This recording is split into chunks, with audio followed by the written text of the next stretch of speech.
our next step, we're going to look up the dimensions, the nominal dimensions from the housing, the pinion, and the drive gear. We're going to get those and we're going to put them in a table of values. So we're going to go look those three up, and I'm going to use the IPT files, and I'm going to show you how to do that. It's probably like those parameters. So here's an IPT file for the drive gear. It's my drive gear, IPT file. And you've got it, and you can use this one. So there's a few ways that I can get that dimension.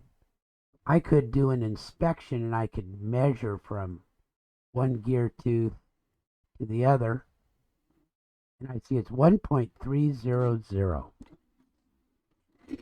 So I could do it that way. That's one way to do it. Or I also know it's very nice. I've got this parameter thing here, and there's all these parameters listed, and I just have to, there it is, gear OD. Somebody labeled it for me. 1.3000. Yay. Yeah, that was that came from the D0, right? From the sketch. So that's kind of cool. 1.300 is the outside diameter nominal of my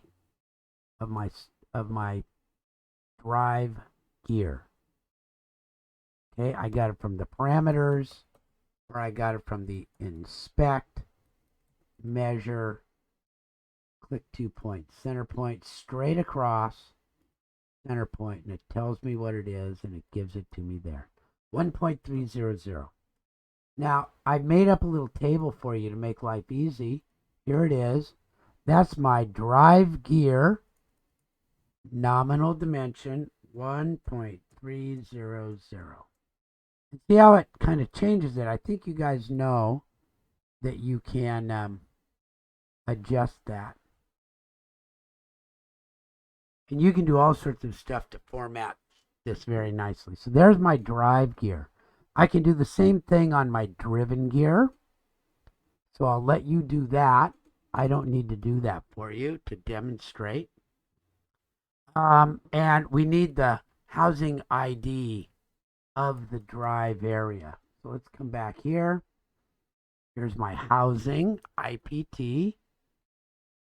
And again, I can measure that, inspect, and measure 1.335. 1.335. Or I could look it up in the parameter. Oh, here it is. Drive. Housing ID 1.335. So I'm going right back to my model for these to get them. 1.335.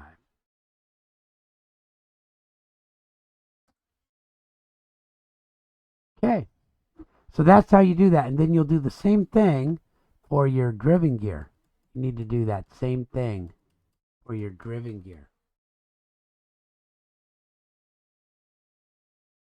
Okay, so that's where we're getting those. Now we need, before we can get the MMC and the LMC, we need the tolerance. Where am I going to find those tolerances? Okay, because I know that's just a number, but when I make it, it might be bigger or it might be smaller, and I've got those listed down on my drawings of what those can be. Let me go look at the drawing. Here's a spur gear drawing. And for the OD, it just says see the table. Now look, remember this was for a different gear, but I want to know the tolerance. I want to know how the tolerances are given. So the OD is given as 3 decimal places, 2.500 in this case. Okay, this isn't the gear that we're using in this design for this activity. I'm giving you the gear. And we measured it at something, but I have to find what a normal tolerance for the OD of a gear is. And this is listed as 3 decimal places. So I come to my tolerances and see 3 decimal places is plus 010 minus 010.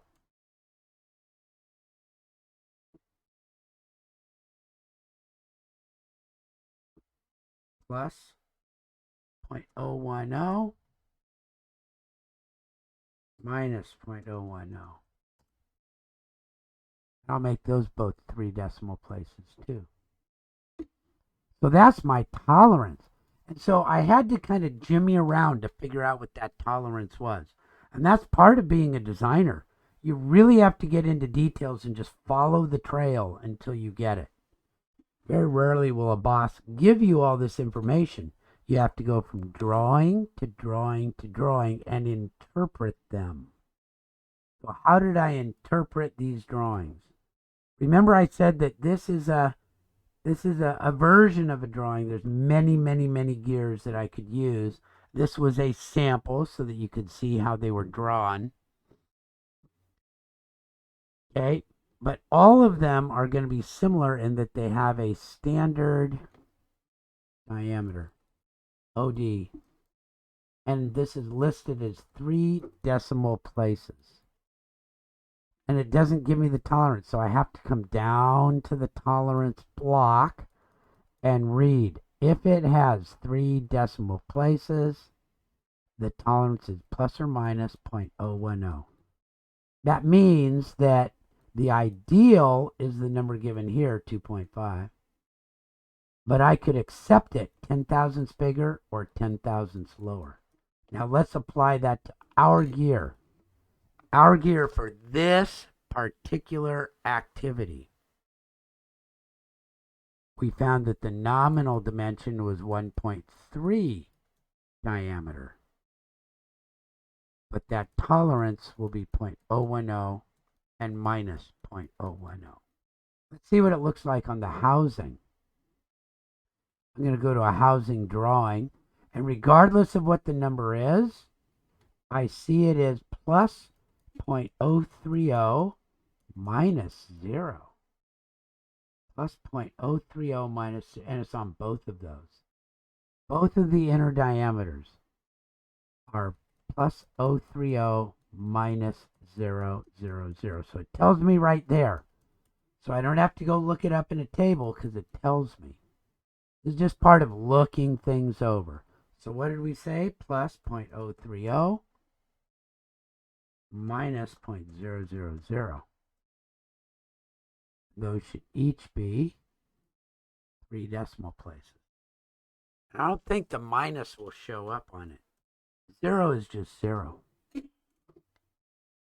So you'll need to do the same thing for your driven gear and your housing ID. You're going to have to do the same thing that I just did there, but I gave you a good example. Remember, your nominal comes from the IPT. Comes from the IPT.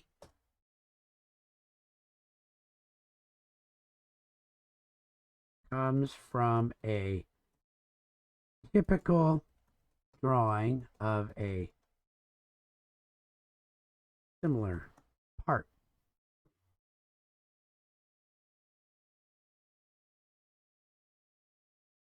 And I'll leave that on there for you when we're done. Okay? But remember, you have to fill this part in. I'm doing the example on this part. You're going to have to do it on your own for the other part. All right, so there we go. That gets us to review these notes and look at these. Now we can identify the MMC and the LMC. That will be in the next video.